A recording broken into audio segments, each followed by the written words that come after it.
तो ये मुद्दा मेरे लिए जिंदगी का सवाल है। जो एनपीएस कर्मचारी हैं उनकी जिंदगी जीवन मरण का सवाल है। लोगों के पास टाइम है, हमारे पास टाइम और टाइम मैनेजमेंट दोनों है। जब वो विश्राम करते हैं तब हम कहीं सफर पे होते हैं। और मैंने ये बात बहुत पहले सोच रखा था, क्योंकि जब बड़ी लड़ाई चलेंगे तो आपको अपने को राइट रखना पड़ेगा। और मैं उसी राइट रहा। बस फर्क है कि लोगों के पास टाइम है, मैनेजमेंट नहीं, हमारे पास दोनों है। मैं तो बस माननीय मुख्यमंत्री जी एक ही बात कहना चाहता हूँ अपने मुख्यमंत्री जी से कि रघुकुल रीति सदा चली आई, प्राण जाए पर वचन न जाए। और जो आपने 13 में वचन दिया था वो आप वचन पूरा करें, हम तो ये निवेदन करें। तो पंजाब में ये रिपोर्ट जब आई थी तब पुरानी पेंशन नहीं लागू थी, तो फिर गर्त में क्यों चला गया? अगर पुरानी पेंशन से गर्त में है तो पुरानी पेंशन के बाद गर्त में जाना चाहिए। फायदा सिर्फ अगर है तो इस देश के उद्योगपतियों को फायदा है, जिनके पास सारे कर्मचारियों का एक मुफ्त पैसा ठेके पे जा रहा है। जिस दिन देश की जनता जान जाएगी कि ये अज्ञात स्रोत जो होता है, ये क्या होता है। मैं इनकम लेता हूँ, इनकम टैक्स देता हूँ।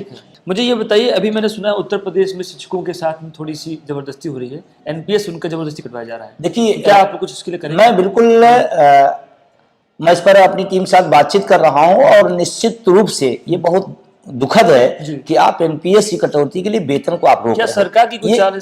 ये कहीं से भी न्याय संगत नहीं है, नियम संगत नहीं है। और एनपीएस की कटौती और वेतन दोनों अलग अलग चीजें हैं। ये घोर जबरदस्ती है, तानाशाही है, जो वेतन को रोका जा रहा है। आप अपनी प्रक्रिया को समझा नहीं पा रहे हो, आप अपनी प्रक्रिया को बता नहीं पा रहे हो, आप अपनी प्रक्रिया को अच्छा नहीं कर पा रहे हो, ऊपर से आप कह रहे हो वेतन रोक दिया जाएगा। ये बिल्कुल न्याय संगत नहीं है और अटेवा इसके खिलाफ है। और वेतन अगर रोका जाता है तो अटेवा संघर्ष करेगा, सड़कों पर उतर करेगा, क्योंकि ये कहीं से भी वैधानिक प्रक्रिया नहीं, बिल्कुल नहीं। अच्छा सर, एक बात बताइए, आप पूरे राज्यों में जा रहे हैं, बहुत अच्छे तरीके से काम कर रहे हैं। अभी बीच में जब कांग्रेस वहाँ से निकल गई, उसके पहले झारखंड फिर राजस्थान, तो बीजेपी की तरफ से सर एक ये बात अब उठ रही है कि पुरानी पेंशन को लेकर के कांग्रेस जैसी बड़ी पार्टी या आम आदमी पार्टी बीजेपी को हराने के लिए एक उनको विषय मिल गया है। तो वो ये कह रहे हैं कि ये एक गलत राजनीति, भाई ये तो एक अलग मुद्दा है। इसको आप कैसे देखते हैं? क्या आपके इस प्रकरण को राजनीति से लोग जो ओतप्रोत हैं, क्या सही है? देखिए, पहली बात तो ये राजनीति का विषय नहीं है, हमारे बुढ़ापे की लाठी का सवाल है, हमारे पेट का सवाल है। ये कि इसी राजनीति का मतलब नहीं।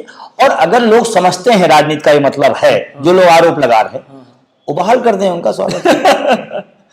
अच्छा, उत्तर प्रदेश में जैसे आप यहीं रहते हैं, तो आपको लग रहा है कि ये सरकार कुछ सोच रही है? आपको लगता है? देखिए, ये लोकतांत्रिक देश है, मैं इसलिए पूछ रहा हूँ बार बार। और भारत है, भारत बहुत ही गहरी जड़ें हैं लोकतंत्र की। चाहे जितनी ताना और सरकारें नहीं, हमने इंदिरा गांधी को भी देखा है, उस तानाशाही को भी दौर देखा, इमरजेंसी के भी दौर को देखा गया है। उस इमरजेंसी के दौर में भी याद करें आप, जिसकी तूती बोलती थी, अगले लोकसभा में पार्टी नहीं हार गई थी, प्रधानमंत्री हार गई थी। तो ये भारतीय लोकतंत्र बहुत गहरी जड़ें हैं।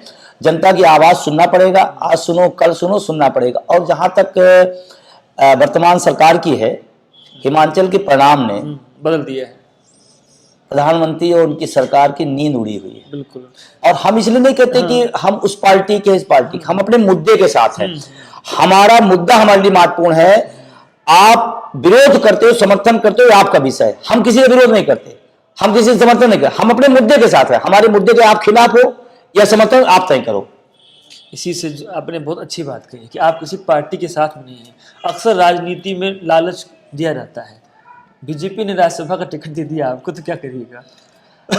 अब वो देखिए, हमारे लिए पेंशन महत्वपूर्ण है, और इस तरह की घटनाएं जीवन में भी, हम थोड़े दौर में भी बहुत सारी आए, बहुत प्रेशर आता है, बहुत लालच आता है, बहुत पद दिया जाता है, बहुत सारी चीजें आई हैं। विजय बंधु ने 8-9 साल के अंदर झेला है। लेकिन मेरा मकसद इस देश के 80 लाख लोगों के घरों में पुरानी पेंशन की सौगात है।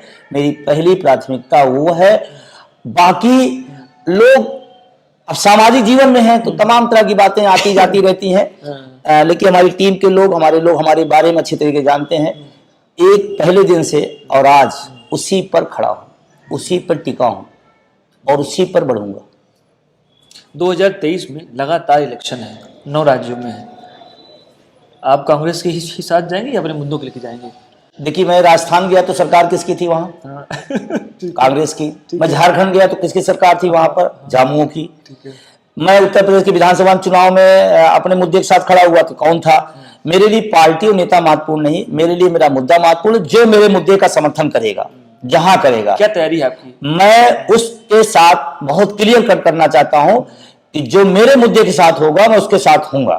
अब कौन पार्टी कहां है, कौन कहां, उससे मतलब एक्चुअली नहीं। मध्य प्रदेश में भी चुनाव है, फिर राजस्थान में, मतलब ऐसे लगातार चुनाव है, तो आपको तो काफी मेहनत करनी पड़ेगी।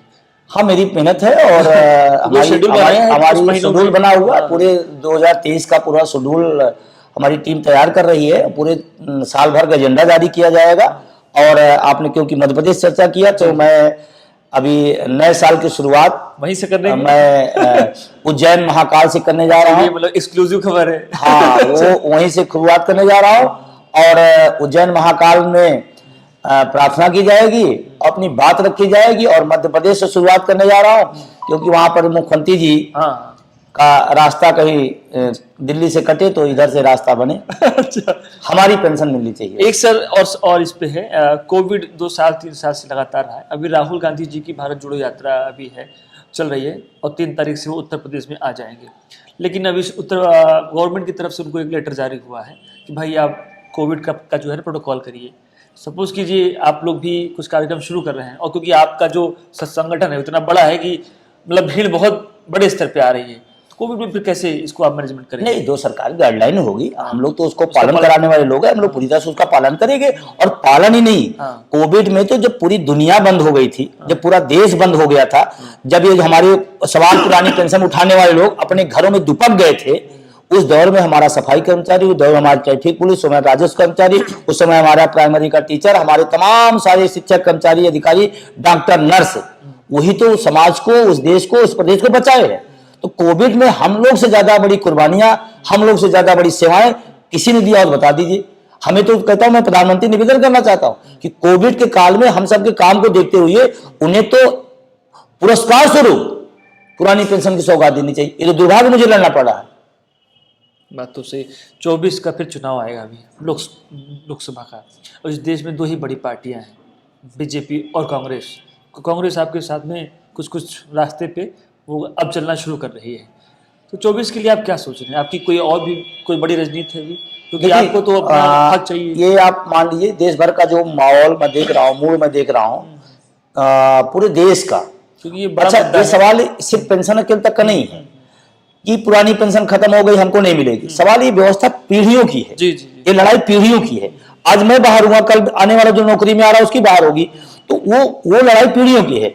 तो हमारी पूरी रणनीति है। और अभी मैं कल नागपुर से ही लौट के आया हूँ। नागपुर में वो विशाल पेंशन संकल्प यात्रा हुई है, वितेश खांडेकर की नेतृत्व में, वो शानदार हुई है कि वहां पर पूरा का पूरा नागपुर जाम हुआ था। माननीय मुख्यमंत्री जी बुलाए, बैठे, बात किया उन्होंने, अच्छी बात है। और लोकतंत्र में बातचीत होनी चाहिए। तो हमारी रणनीति है 24 की। हमारा एकदम मत है, हम किसी पार्टी, किसी नेता नहीं, हमारे मुद्दे के साथ जो रहेगा मैं उसके साथ रहूंगा। ये बात बहुत क्लियर है। अब अगला कौन विरोध करता है, समर्थन करता है, वो जाने। हाँ, ये बात है कि अभी हिमाचल एक शुरुआत है। निश्चित रूप से 80 लाख लोग देश भर में हैं। उनके परिवार को अगर जोड़ दिया तो 5 से 6 करोड़ लोग हैं। बिल्कुल 5 से 6 करोड़ लोग अपने मुद्दे के लिए एकदम तय बनाए हैं कि हम अपने मुद्दे के साथ खड़े रहेंगे। यहां तक तमाम लोग जो वैचारिक रूप से कहीं और जुड़े थे, लेकिन उन्होंने इस मुद्दे पर कहा कि नहीं, मेरे पेट का सवाल है। इसलिए वैचारिक हो, पार्टीवाद हो, नेता के विचारधारा हो, वो सब टूट रहा है। पेंशन आंदोलन ने उस कारवा को तोड़ दिया जो भारतीय राजनीति के इतिहास में तमाम पार्टियां नहीं तोड़ पाई धारा को। चाहे जातिगत हो, चाहे सांप्रदायिक हो, चाहे धार्मिक हो, चाहे क्षेत्रीय हो, इस पेंशन आंदोलन ने पूरे देश को एक सूत्र में जोड़ा है। और आने वाले टाइम में इसका बहुत बड़ा प्रभाव पड़ेगा। आपका बहुत बहुत शुक्रिया हमसे बातचीत करने के लिए। एक चीज़ आखिरी सवाल लेंगे लेकिन यहाँ पर, नया वर्ष भी अब बस कुछ ही दिन बचे हुए हैं, तो नए वर्ष में आपके जो कार्यकर्ता हैं वो तो खैर उत्साहित होंगे ही, लेकिन आपकी वजह से कुछ लोगों की नींद उड़ी हुई है, क्योंकि वो भी नए साल में ठीक से अब सोएंगे नहीं। क्या मैसेज है आपका देखिए, संघर्ष को बढ़ाने? मेरा मैसेज यही है, देखिए 5 राज्य 5 पांडव हैं। अच्छा। और 5 पांडव जिधर महाभारत वही जीतेगा। जी जी। तो एक तो यह है कि 110% हमारी जीत है, इसमें कोई दो राय नहीं। अपने जो हमारे साथी लोग हैं उनसे मैं निवेदन करना चाहूंगा कि जो थोड़ा बहुत ठंडियों में थोड़ी सी सुस्ती आई है, उस सुस्ती को तोड़ें। ये आपके संघर्ष का ये अंतिम पड़ाव में हम लोग हैं और ये लड़ाई जीतने की तरफ हम बढ़ रहे हैं। तो सारे लोग सारी चीजें भूल करके अटेवा एनएम ओपीएस के साथ खड़े हों, और पेंशन हमारे लिए महत्वपूर्ण हो गई है। गुट विभाग पदों की सीमाओं को तोड़ करके बाहर आए, अटेवा एनएम ओपीएस का साथ दें। जैसे सदनों में लोग अपने वेतन भत्ते के लिए एक साथ खड़े हो जाते हैं, उसे शिक्षक कर्मचारी अधिकारी को कहूंगा एक साथ खड़े हो जाओ। अटेवा एनएम ने संघर्ष कर परिणाम दिया है, तो आने वाले समय हम जीतेंगे। आप सब पूरी ताकत के साथ दीजिए। बस हमसे बात करने के लिए आपका बहुत बहुत शुक्रिया। हम फिर आपसे जरूर फिर मिलेंगे, बातचीत करेंगे। चलिए, बहुत बहुत धन्यवाद। नए वर्ष की शुभकामनाएं आपको। आज के लिए इतना ही। विजय बंधु जी का जो उत्साह है वो अभी आपने देखा ही है। ये उत्साह इस माइनस तो नहीं चल रहा है, अभी सिरंज है, लेकिन ये 6-7 डिग्री का अभी मौसम है उत्तर प्रदेश में। लेकिन राजनीति में ये जो मामला है पुरानी पेंशन का, ये बहुत गर्मा गर्म है। देखेंगे क्या होगा 24 के चुनाव में। बहरहाल अभी 2023 में लगातार पूरे भारत के अलग अलग राज्यों में अभी इलेक्शन होंगे और पुरानी पेंशन एक बड़ा मुद्दा होगा। अब आने वाले दौर में हम लोग ये देखेंगे क्या होता है, क्योंकि 5 राज्यों में तो मामला बिल्कुल सही है। देखते हैं विजय बंधु जी अब किसकी नींद उड़ाते हैं। जुड़े रहिए हमारे साथ में, मिलेंगे एक नए मेहमान के साथ। शुक्रिया।